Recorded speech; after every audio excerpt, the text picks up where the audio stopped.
दोस्तों, ये हैं भारत के पहला प्रधानमंत्री, आधुनिक भारत निर्मातृ, पंडित जवाहरलाल नेहरू की महत्वपूर्ण कृति Glimpses of World History, Hindi में विश्व इतिहास की झलक।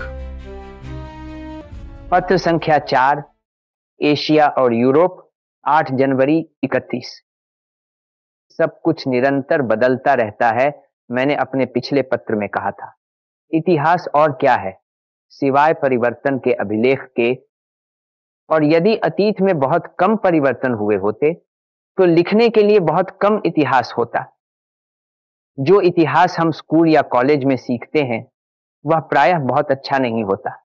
मैं दूसरों के बारे में बहुत नहीं जानता, लेकिन अपने बारे में मैं जानता हूं कि मैंने स्कूल में बहुत कम सीखा था। मैंने भारत के इतिहास का बहुत थोड़ा सा सीखा था, और इंग्लैंड के इतिहास का थोड़ा सा। और भारत का जो इतिहास मैंने सीखा था वह भी बड़े हिस्से में गलत या विकृत था, और ऐसे लोगों द्वारा लिखा गया था जो हमारे देश को हेय दृष्टि से देखते थे। अन्य देशों के इतिहास की मुझे अस्पष्ट जानकारी थी। केवल कॉलेज छोड़ने के बाद ही मैंने कुछ वास्तविक इतिहास पढ़ा।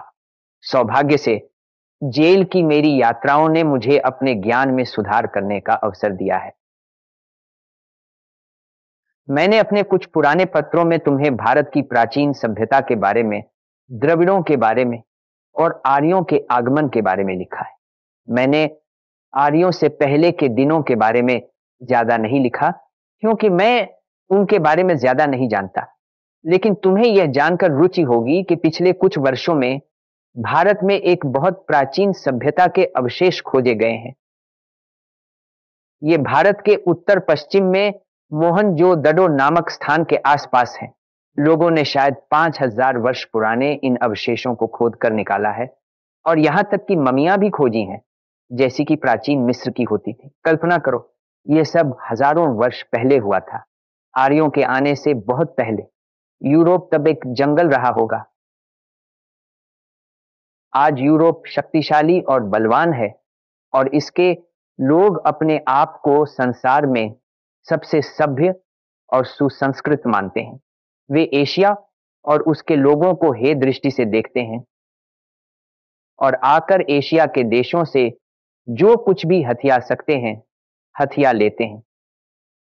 कैसे समय बदल गया है, आइए यूरोप और एशिया पर अच्छी तरह नजर डालते हैं।